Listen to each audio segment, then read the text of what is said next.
Welcome in. It is the Gamecock Central Takeover Hour presented by Firehouse Subs. Tyler, Wes, and Chris along with you on this Thanksgiving Eve. Been talking a lot about Thanksgiving plates. Been getting people's advice on how to properly hate Clemson this week. I'll get your guys' take on that a little bit later on the show so I can be properly prepared for the rivalry game coming up on Saturday. A little bit of a weird week, obviously, is not going to be doing any shows tomorrow. So we had Carolina Calls last night, which got moved up. Heard plenty from Beamer with that and his press conference yesterday, which we'll certainly get to coming up as the show goes along. But I want to start off with this, guys. Obviously, this being the last game of the regular season and being a home game, Saturday night is also senior night. And a list of players that are going to be partaking in senior night, some of them may actually be coming back. And that's kind of the debate right now of who are we going to be seeing for the final time on Saturday and who might be returning in 2024. Yeah, I always think the senior day list is interesting because it seems like it should mean something in terms of their future, but it actually rarely does. And it even goes both ways. Like, I would think, for the most part, if a guy does not participate in senior day and they're a senior, or a redshirt junior, usually you would think that means they're coming back, or at least they're going to keep playing college football. And it doesn't really always mean that. And then the other side is certainly we've seen a bunch of guys who take part in senior day, and this is a little bit more common, I think, because they take part in senior day and they're really, truly undecided, but you don't want to miss out on that opportunity to have had your senior night with your teammates, with your coaches in front of the fans. Sure. So you go ahead and do that, and then, you've got a decision to make moving forward. So I always think it's interesting. People sort of jump to some conclusions from the list, but it doesn't really always mean a ton. Did y'all hear what Spencer said yesterday about senior day? That, hey, I've got another year left. He hinted at something. He was kidding, obviously, but, little grain put out there. Don't buy too much into it. He's definitely going to be gone. That is extremely, extremely likely. Which is another, keeping with the theme of Thanksgiving, everybody should be real thankful for number 7. Absolutely. No doubt. Absolutely. Win or lose on Saturday. I mean, can y'all imagine kind of the send-off for 7? He can come in, plays 2 seasons, beats Clemson in those 2 games, final one at home. Great, great chance that it's the last time that we see him at Williams-Brice Stadium. If he can have a big game and kind of cap it off with a win over the Tigers, whew, that's a good day. What quarterbacks in history over multiple starts have multiple wins over Clemson? Connor Shaw. Garcia. Tommy Suggs. Okay. Gotta be Jeff Grant's in there, right? Yes, I think. Because he had the one where, he was perfect, basically. Dylan has 1. Dylan had the big game in 2012. Mm-hmm. It went down there. The 3rd and 17. One of the greatest rivalry moments for South Carolina fans in the history. Yeah, so, I mean, to your point, Tyler, Spencer could put his name. It's a pretty exclusive list. It's not, unfortunately for South Carolina, it's not a big, big list, and he could put his name on there. 2 years, 2 wins. Can't do much better than that. Absolutely. Tommy Suggs, 3 wins in a row from 68 to 70. That's right.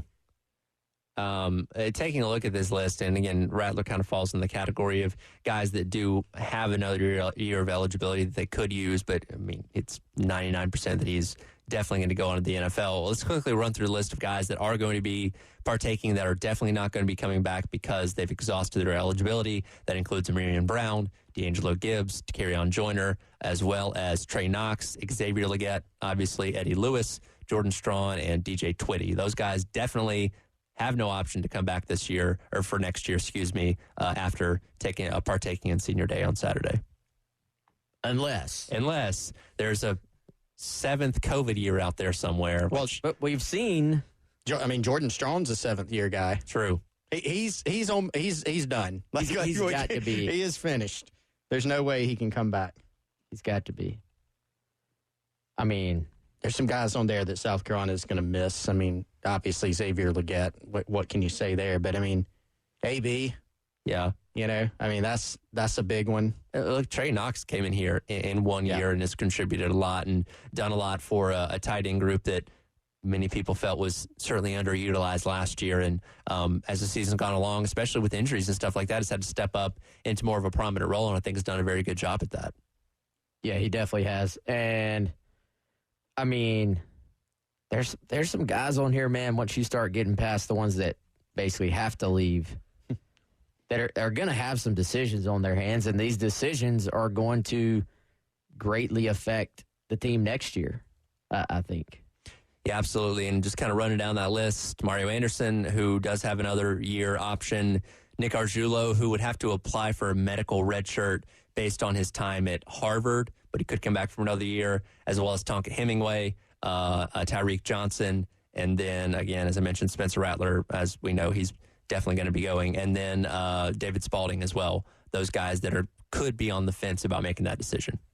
Yeah, and, you know, I think with Gargiulo, I don't know how good of a case he has, to be honest, based on the most recent buzz, but, you know, he's a guy you'd love to have back if there was a possibility.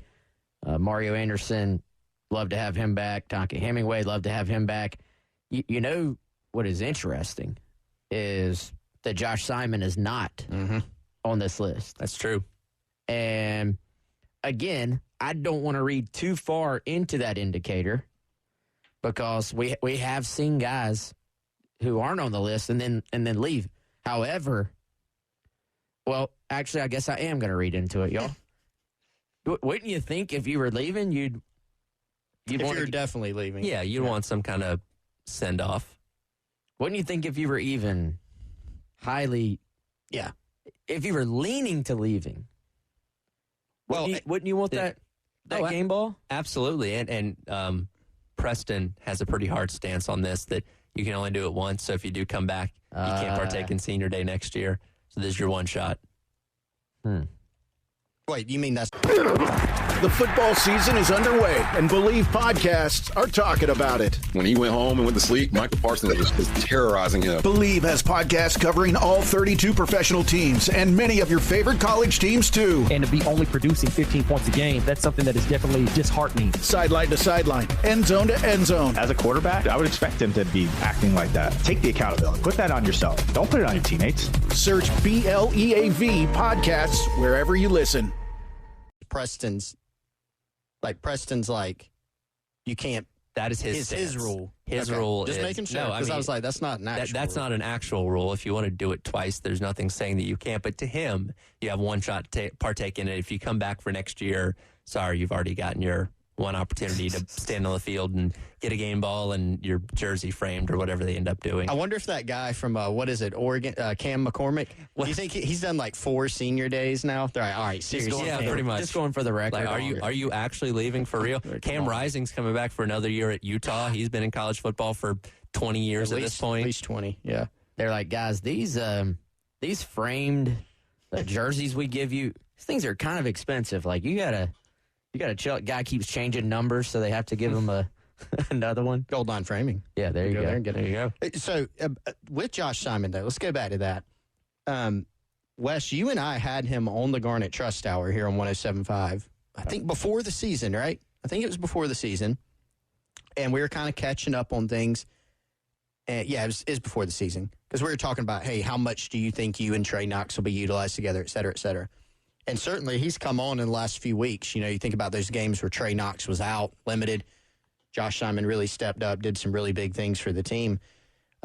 He's obviously been around a while. I mean, the guy, he's not even a senior. He's a grad student at South Carolina.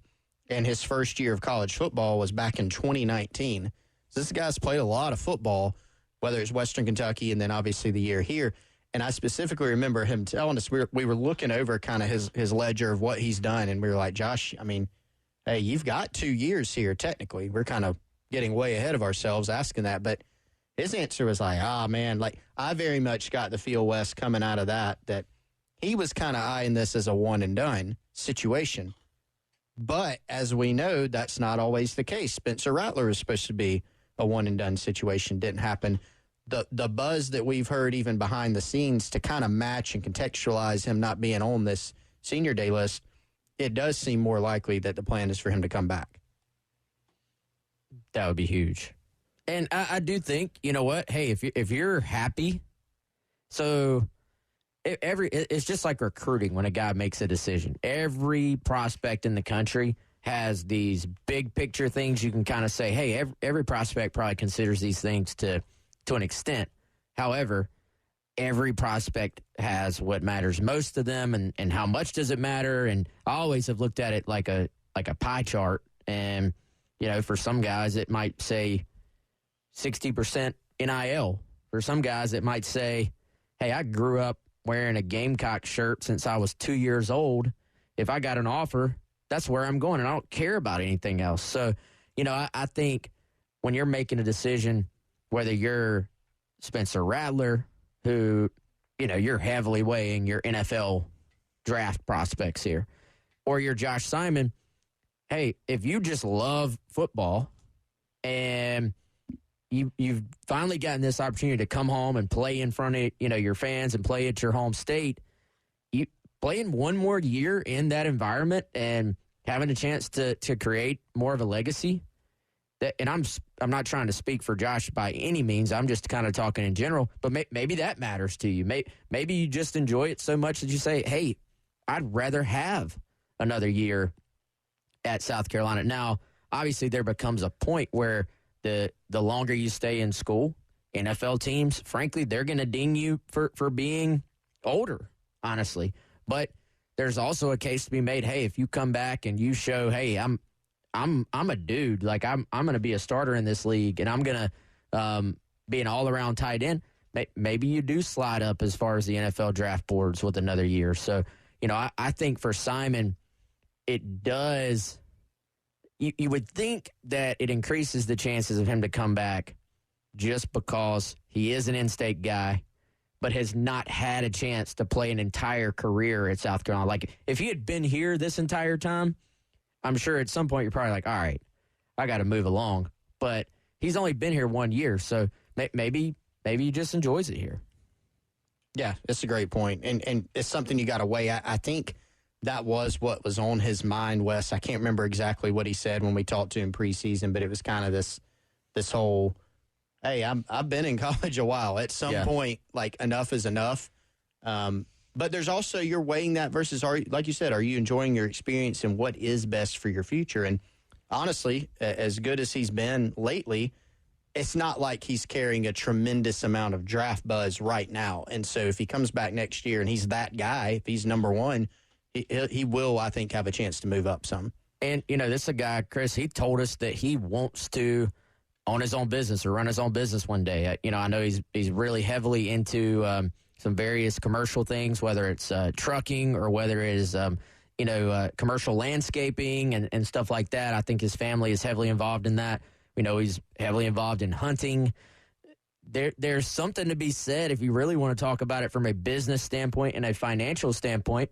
There's also something to be said for continuing to build a legacy at South Carolina and then opening a business in this state with another year's worth of potential customers seeing you on the field making plays for the Gamecocks. Like, that's a real thing. And, you know, to be an in-state kid who comes back home and succeeds on the field, that people will support you for life, I think. Not that they wouldn't already anyway, but I think just to further ingrain your name into the heads of South Carolina fans wouldn't be a bad thing either.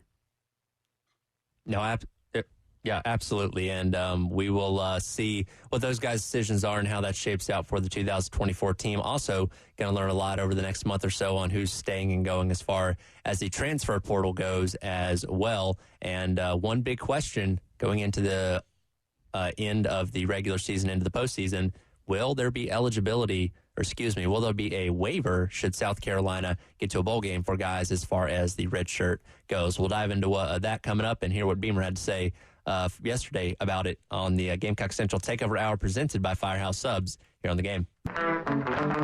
Welcome back in. It is the Gamecock Central Takeover Hour presented by Firehouse Subs here on the game. Tyler, Wes, and Chris along with you on this Thanksgiving Eve. We'll hear from Coach Beamer in just a moment. But first, been told by Dreamy Josh we have some tickets to give away for the Black Friday game for the women as they take on Mississippi Valley State at 1 o'clock out at Colonial Life Arena. Caller number 3 right now, 803-404-6100. Chris? Like Chris has a question. Chris, you have a question. I have an answer, actually. I have a solution for the people along the lines of tickets. Okay. 1075 and Gamecock Central in conjunction, joint ticket giveaway. That's We're right. actually giving away 2 tickets to the Clemson, South Carolina game on Saturday night in Williams-Brice. You don't have to call for these. No. Go to a website, tickets.GamecockCentral.com. You can go register there. And then Also we'll on send our you 2 Twitter tickets if account, you by want. the way. If you go to twitter.com/GamecockCentral, if you use the code X, it's pinned. So There you go. it'll be the very first one you see. Yes. There's like 15 little siren emojis. Siren. I was going to say, you say siren? I don't know why I said that.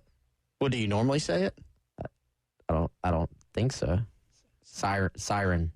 Siren sounds weird too, though. Siren's a very southern way of saying Yes, it. it is. That It was overemphasized more than I usually do. Speaking of southern ways of saying things, we've All right, been anyway. having the dressing stuffing debate this morning. And I said, because the common rebuttal is, oh, dressing is what you put on salad. And I said, actually, dressing is what you put on salad. Dressing is the Thanksgiving side dish with no G on the end. That's the way I think about it, ladies. Are you team 1000% dressing. Okay. All right. Now, and people come back and be like, oh, stuffing's what you cook in the bird. Yeah, they make stovetop stuffing. Like, that's a thing that you don't have to cook inside the bird. Yeah, I get the well, actually. Well, actually. That's what Eli Drinkwitz would say. Well, actually, you cook stuffing they're inside the different bird. things. But in real life, some people use them interchangeably. Yes, some people do. Yeah, among the interchangeably crowd, dressing is the right thing. That is correct. And it's also better than stuffing. 1,000%. No, we have a family recipe that's been passed down that I eat like cake every year on Thanksgiving. It's so dang good. I'm looking forward to it coming up tomorrow. Obviously, South Carolina looking to get to a bowl by picking up a victory this weekend over Clemson. If they do, the question arises, could certain guys play in that bowl game and still be able to keep redshirt eligibility? Last year, they obviously had the waiver of allowing guys to play in the 5th game. Coach Beamer with some thoughts on that rule and if it's going to come into effect this year as well. Here's what he had to say yesterday. Yeah, every decision we've made as far as guys playing in their 4 games, 5 games, whatever it might be, has been with the anticipation that in a bowl game they would have the waiver just like they had last season, which needs to happen because of the transfer portal and everything else, guys leaving early for the NFL draft. Guys need to be able, in order to field a roster. I mean, we saw that last year with us in the Gator Bowl when we had some attrition. Guys that left the program or decided to start preparing for the NFL draft and didn't play in the bowl game. We were down some bodies, to say the least. And being able to utilize that is for player safety, if anything. Now, I'm not trying to put the cart before the horse because obviously South Carolina still has to win this weekend against Clemson to get to a bowl, but just talking about it in general, and I agree with Coach Beamer there, in the world of college football today, with the transfer portal, with everything that happens in the month of December, I feel like this should almost be a given every single year to allow that 5th game because you can go into like South Carolina did in the Gator Bowl last year with such a depleted roster. You shouldn't have to make the decision like, well, we either play this guy and burn his redshirt eligibility or not. That's something that should happen every postseason. Yeah, and it's really not just South Carolina. Like, I could see if it was, a handful of teams that have this issue. It's throughout college football. We can go back and look at that Notre Dame game, and of course you could be like, well, hey, South Carolina didn't have this guy, this guy, this guy.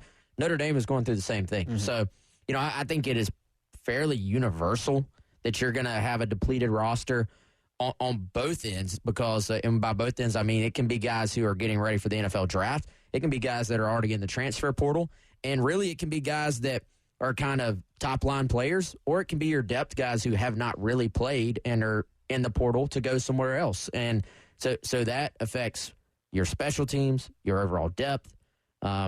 You said, let's not put the cart before the horse. It sounds like South Carolina has went ahead and put the cart before the horse. They've went ahead and planned on this being there, which I would say that probably means they've been given some heavy indications that this is going to be the case.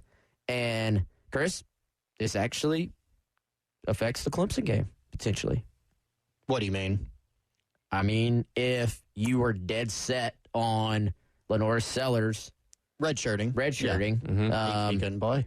Yeah, then you would have to wait and see. But they are saying they're making their decisions with basically as if the waiver was already there, right. Which means we're going to see the Lenore Sellers package on Saturday. And I think off of that, what we may see, so that every year, if this is the direction that the NCAA is going 2 years in a row, and you know that there aren't going to be like wholesale changes to the transfer portal, as in we're still going to have the transfer portal.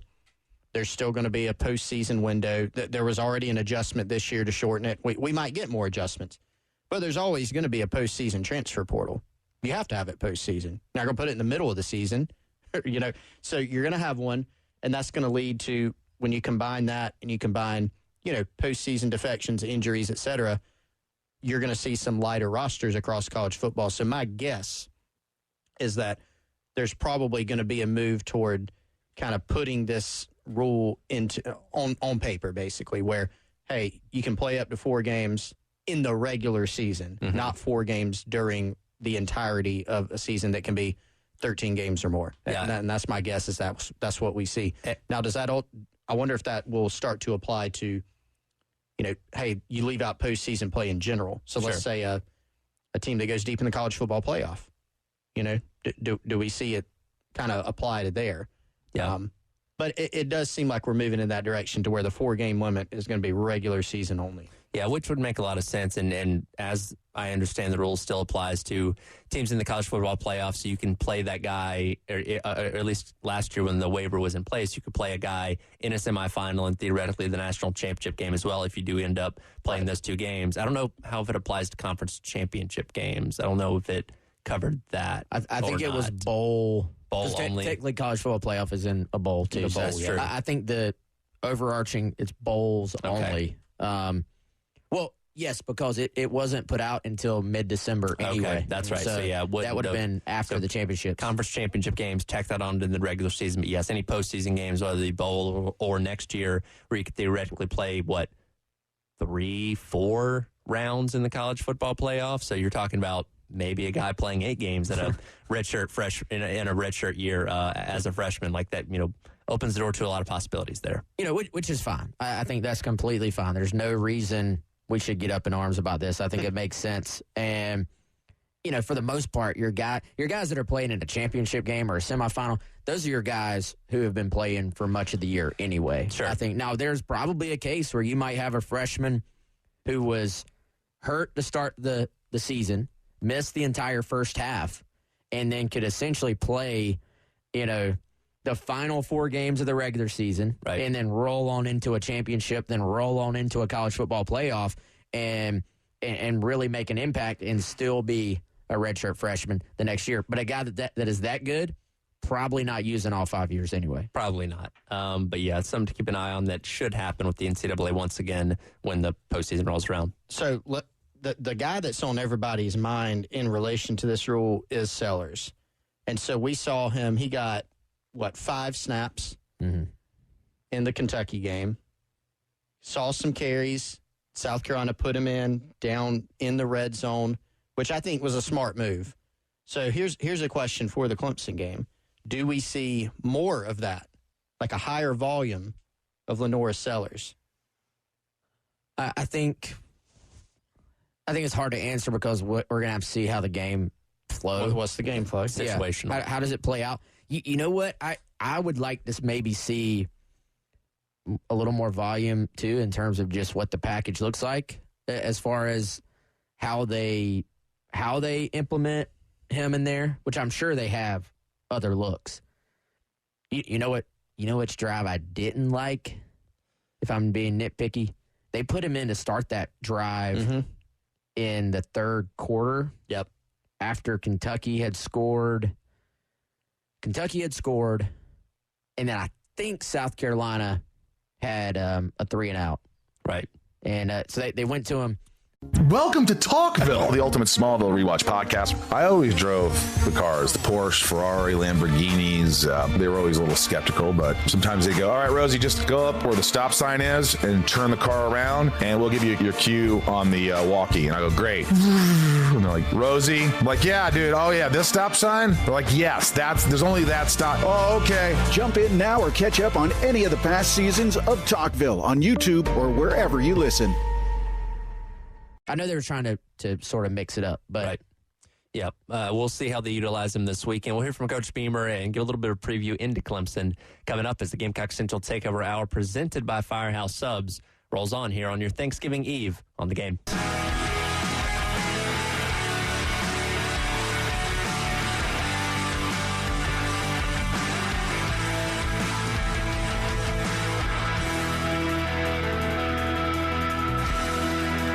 Right there at the top. They're very talented. I mean, they've obviously had good recruiting classes and whatnot. They're really, they're an SEC defense. And I say that meaning they've got guys on the defensive line that are going to play in the NFL for a long time. They got two freshmen on the defensive line that just got to town, and they're going to play in the NFL whenever they leave college. Two linebackers, Trotter and Carter, as good as any two linebackers in the country. And then they got length in the secondary. So really good on defense. And then you look at them on offense. They've had some injuries on the offensive side of the ball, just like we have. They've had to move some people around on the offensive line. They've had injuries at receiver, but they've got a physical offensive line, an athletic quarterback, and two really, really good running backs. Welcome back in. Gamecock Central Takeover Hour presented by Firehouse Subs. Coach Beamer last night on Carolina Calls giving a preview to the opponent for this weekend in the Clemson Tigers. And, yeah, we talk about this team. We talk a lot about the defense, and you mentioned some of the names there. Just kind of looking at some of the draft projections. They got about 5-6 guys that could easily go in the first 3 rounds of the draft coming up in the spring, all of them on defense. So certainly going to be one of the toughest tasks that South Carolina's faced. Essentially the second-best defense behind Georgia that they've gone against with Clemson this weekend. oh, guys, I don't know, man. Like, you start to look at this matchup and dive into it, and, yeah, they were really good on defense last year too, but South Carolina wasn't great on the offensive line, but I think probably felt better about where they were than they are this year. And, man, I just look at the last few games. I thought South Carolina would be able to show a little bit more progress in the running game, and that just has not happened despite being able to roll the same 5 guys out there. So, to me, when you kind of bring that forward and compare it to what Beamer is talking about with this Clemson defense and what they bring to the table, he was asked on there, what defense that you've played does it most compare to? His answer, Texas A&M, which we know is also just loaded with dudes up front on both the defensive line and at linebacker. So this is a tough task, man, and I think we all kind of have that, what Kentucky did defensively to South Carolina, fresh in our minds as well. Now, this is structured a good bit differently, I think, but it's going to be tough to score a bunch of points on Saturday. It is, and there's so much to unpack here. I think the A&M comparison is a pretty good one. Here's how I'd kind of break it down by position group. I think A&M's front 4 is better. Not tons better, but better. I think Clemson's linebackers are pretty comparable, although Edgar and Cooper might be the best linebacker in the country from Texas A&M, but Carter, Trotter, Wade Wood, those are really, really good players. Carter and Trotter are 2 5-stars. Yep. It's not an accident. Where'd these guys come from? They're big-time recruits. And then I think Clemson's better in the secondary than Texas A&M. That was kind of Texas A&M's weakness. If you talk to people out there, they were all talking about it going into the game. But A&M was able to, affect some things up front. So, by the way, speaking of Clemson secondary, so the matchup I was telling y'all off air between Clemson corner Nate Wiggins and Carolina receiver Xavier Legette starting to get some buzz. It's going to be fascinating, that matchup, because Wiggins is a smaller guy, but he's very fast. He was just clocked running 22-1 against UNC. Xavier Legette, not small, also very fast. And so I think that's going to be a fascinating matchup. But here's a few stats that they're out at y'all about this game, and they all pertain to South Carolina's offense against Clemson's defense. So Xavier Legette does not have a catch against Clemson in his career. So he's played since 2019. Obviously, this is his biggest starring role. This is his one starring role year. I would say he'll have a catch against Clemson this year. I don't think that's a stretch, but he does not yet. South Carolina at home against Clemson has honestly been a house of horrors for them on offense. The last time they scored a touchdown against Clemson on offense was 2017. That was late, kind of garbage time. It was garbage time. So 2021, they were shut out.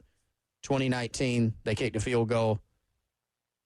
Before, now here's the difference. That was then, this is now. So this Clemson team is not those playoff caliber teams. They're still quite good on defense. And so I think it's still going to be a challenge. And South Carolina is going to have to find a way to run the ball a bit. But if you're looking for kind of a case study of how can you get it done, well, let's look at this. Last year in Death Valley, not like you ran the ball well. You had 55 yards as a team. You had a reverse for Jalen Brooks. Your leading rusher was Jaheim Bell, and he was 9 for 29. You kept them honest at best, right, with the run. Can you do that a little bit or maybe better that? And then I think defensively, this Clemson offense is not what you're accustomed to seeing from them. It's more along the lines of what you saw last year from them. Very inconsistent, starting with the quarterback position. So that's where you got to make your money if you're the Gamecocks, is you've got to play really good defense, keep them honest, try to hit some big plays, lean on 7, and lean on 17. Yeah, I think Clemson's offense on the road, as you would expect. I mean, this is college football. Road home splits matter. Mm-hmm. They have not been near as good on the road as they are at home. That starts with the quarterback position.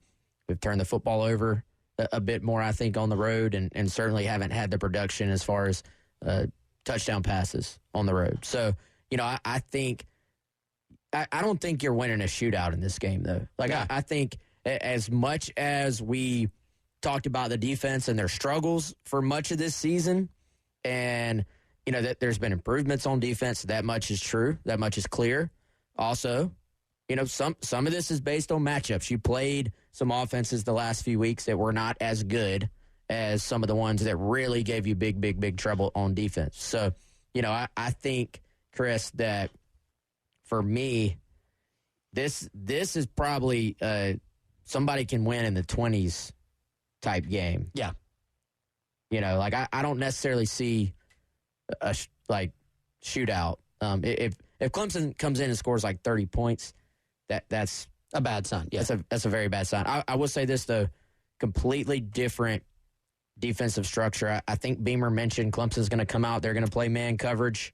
It's very different than Kentucky, who's going to zone up on you and try to create tight windows, but in different ways, and try to make you keep everything in front. So maybe based on what we know about South Carolina and their offense and how they've been for much of the year, maybe there are a few more chances for some big plays in this game, assuming, always the big caveat, how much can South Carolina protect Spencer Rattler? And I wouldn't, to go back to Clemson's offense and their turnover woes, I'm certainly not on board with some of the proclamations that Dabo Swinney's made this year that they're, undefeated and headed toward, ticketed for the college football playoff if they don't best 7-4 team in the country. Yeah. I mean, and heck, maybe that's true, right, of that part. But, you can't say, well, if we didn't have this one fumble, we'd be undefeated. No, right? But turnovers have been a big problem for them. And so you could honestly see this going one of two ways. Cade Klubnik could have a really good game because he alternates between, man, that was impressive, and what was that? With either the decision-making or a throw he makes or fumbling the ball. They've got to lead the country in red zone fumbles, it seems like. So can you get some of those? And Dabo Swinney pointed out on Tuesday during his press conference, he went back to the 5-game streak that South Carolina had and pointed out in those games they had lost the turnover margin combined something like 15-3. Mm-hmm. And the 2013 game, he said, I really thought we had the better team. They turned the ball over 6 times. They had 6 turnovers to South Carolina's 0. Yeah. And so I think if you're the Gamecocks, turnover margin, big. I agree with Wes. You can't win a shootout. You got to muck this up, make it ugly, and you've got to cause Clemson some of the problems that have plagued them throughout the year. And Clemson, just like South Carolina, has gotten 9 turnovers over the course of these last 3 games that they've also won against North Carolina, Georgia Tech, and then Notre Dame a couple weeks back. We'll certainly preview Clemson more coming up on Friday, Football Friday. But to wrap up today's edition of the Gamecock Central Takeover Hour, presented by Firehouse Subs, Wes and Chris are going to teach me how to properly hate Clemson. It's coming up here on the game. Welcome back into the Gamecock Central Takeover Hour presented by Firehouse Subs. Tyler, West, Chris, along with you.